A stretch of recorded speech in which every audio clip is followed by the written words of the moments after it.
देखिए नीतीश जी पिछले तकरीबन 15 दिनों से बिहार की जनता के बीच में हैं। देश की तीसरी सबसे बड़ी पार्टी के राष्ट्रीय अध्यक्ष अखिलेश यादव जी का उनको सुनने के लिए पूरा जन सैलाब बिहार की सड़कों पर है। हम ये समझते हैं कि ये पूरा चुनाव रोजगार के नाम पर आदरणीय तेजस्वी जी का जो पिछला किया हुआ काम है नौकरी के नाम पर पूरी बिहार की जनता इंडिया ब्लॉक के साथ खड़ी है और आदरणीय तेजस्वी जी बहुत ही साफ सीटों के साथ वो मुख्यमंत्री बनने जा रहे हैं। एक बिहार में एक बहुत ही कंफ्यूजन की स्थिति थी। पहले ये कहा गया कि नीतीश जी मुख्यमंत्री होंगे। आज बिहार की वो जनता जिसने नीतीश जी को पिछले 5 दशक से जिसने देखा है और सूरज की तरह से देखा है, वो खुद देख रहे हैं कि बीजेपी और जदयू के अंदर बैठे हुए वो सारे जो जयचंद हैं वो आदरणीय नीतीश जी के खिलाफ उनका काम कर चुके हैं। नीतीश जी मुख्यमंत्री नहीं बनने वाले हैं।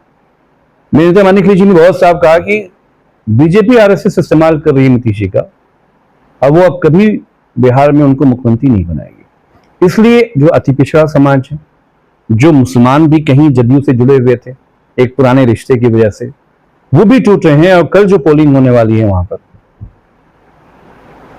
आरजेडी और इंडिया ब्लॉक के पक्ष में, माले के पक्ष में, कांग्रेस के पक्ष में जहां जहां सीटें हैं, आप देखिएगा कि बिहार का रिजल्ट कुछ और होगा। सर, अभी एसआईआर हुआ बिहार में, वोटर लिस्ट लाखों की संख्या में काटे गए और जो आरजेडी, कांग्रेस या जो अपोजिशन की जितनी पार्टियां थी उन्होंने क्लेम भी करा, लेकिन बावजूद उसके बड़ी संख्या में वोट काटे गए। अगर हम 2020 का कंपैरिजन करते हैं, मात्र जो इंडिया अलायंस और जो महागठबंधन था, उन दोनों के ऑल पार्टीज में जो वोटों का अंतर था वो महज 12,000 था।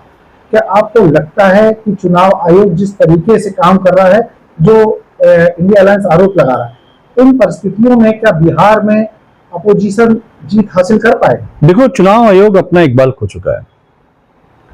हमारा जो इलेक्शन कमीशन है, जब टीएन सेशन के जमाने के बारे में हम आप सब पढ़ते हैं बतौर छात्र, तो हम ये पढ़ते हैं कि टीएन सेशन नाश्ते में एमएलए एमपी पार्टियों को खत्म कर देते थे।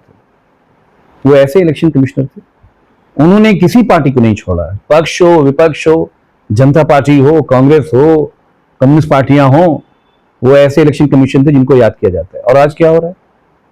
आरएसएस के हेडक्वार्टर से नागपुर से इलेक्शन कमीशन आदेश लेकर पूरे मुल्क में, विशेषकर बिहार की बात करें, 60 लाख लोग मर गए। आप हमें बताएं, वो जो वर्कर्स हैं, तकरीबन 10 लाख वर्कर्स बिहार से बाहर मजदूरी करते हैं। क्या वो लौट पाए? क्या वो आ पाए? क्या उनकी कोई मदद हुई? एसआईआर एक बहुत पुराना, जो आईआर जिसको हम बोलते थे, एक बहुत पुराना इलेक्शन कमीशन का मैंडेट है। लेकिन जो समय सीमा है, मेरे नेता माननीय अखिलेश जी की ये समझ थी कि इलेक्शन कमीशन अगर इंडिपेंडेंट होकर काम करे तो किसे दिक्कत हो सकती है। आप 60 लाख वोटों को आप उड़ा दे रहे हैं, सीधे सीधे आप किसी मदद कर रहे हैं। और इससे पहले अखिलेश जी ने हमारा जो उत्तर प्रदेश का पूर्व के जो चुनाव है, 18,000 फर्जी वोट्स एफिडेविट के साथ हमने इलेक्शन कमीशन को दिया। 2 साल सांप की तरह से कुंडली मार के इलेक्शन कमीशन बैठा रहा, और जब पूरे देश में इस पे उनके खिलाफ माहौल खड़ा हुआ, बिहार में माहौल खड़ा हुआ, एलओपी आदरणीय राहुल जी से खिलाफ बोलना शुरू किया, तब इलेक्शन कमीशन ने 15 वोटों के बारे में इंफॉर्मेशन दी जो हमारे उत्तर प्रदेश से थे। 17,000 कहां गए? तो जो डेमोक्रेसी का सेफ्टी वॉल है वो इलेक्शन कमीशन है। तानाशाही जो मुल्क में आ रही है, अगर इलेक्शन कमीशन अपना इकबाल खो देगा तो ये मुल्क का जो बेसिक स्ट्रक्चर खत्म हो जाएगा। हमारी नाराजगी इलेक्शन कमिश्नर से नहीं है, हमारी नाराजगी इस बात से है कि हमारे जो इंस्टीट्यूशंस हैं वो कंप्रोमाइज नहीं होने चाहिए, सरकारें जिसकी भी हो।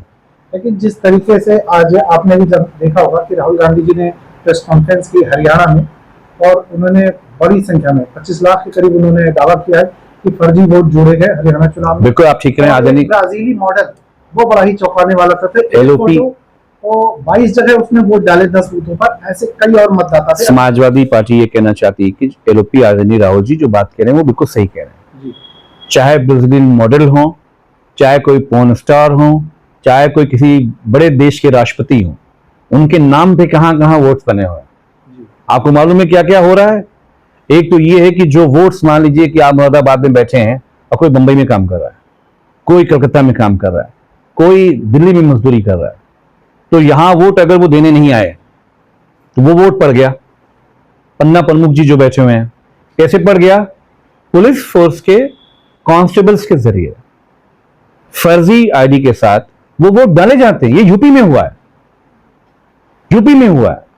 जो तांडव उत्तर प्रदेश में हमने देखा है कि पुलिस फोर्स ने कैसे चुनाव करवाया, ये नजीर हमारे सामने है। राहुल जी तो बहुत लेट ये बात, हाइड्रोजन बम तो माननीय अखिलेश जी पहले ही फोड़ चुके हैं।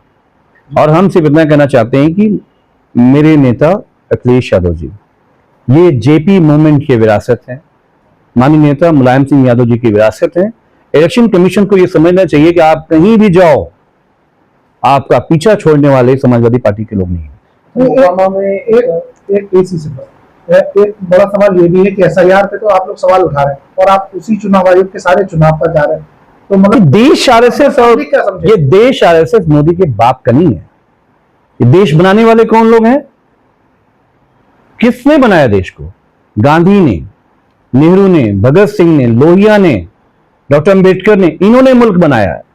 चुनाव में जाने का फैसला यह था कि हम चुनाव के बीच जनता को जाएंगे और हम बताएंगे कि किस तरह से नरेंद्र मोदी भारत के जो संविधान के निर्माता बाबा साहब का बनाया हुआ संविधान है, उसका जो बेसिक प्रेम्बल है, बेसिक स्ट्रक्चर है।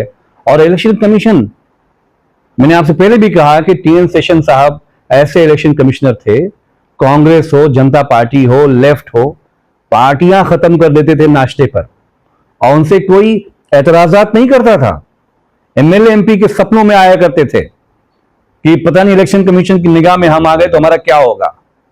तो इसलिए हम जिन्हें जनता के बीच में, नेता अखिलेश जी ने कहा कि भाई ठीक है, एसआईआर आईआर एक पुराना मैंडेट है, वो होना चाहिए, लेकिन हमारी ये शिकायतें हैं, ये इलेक्शन कमीशन को सुनना चाहिए। और आदरणीय प्रोफेसर रामगोपाल यादव जी जो हमारी पार्टी के प्रमुख महासचिव हैं, वो बात इलेक्शन कमीशन को हमने कन्वे कर दी।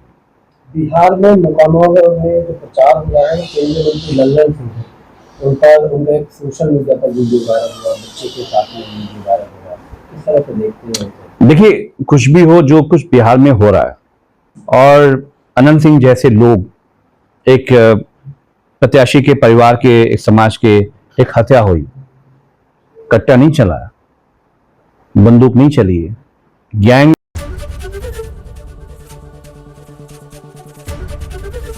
एबीपी गंगा, खबर आपकी, जुबान आपकी।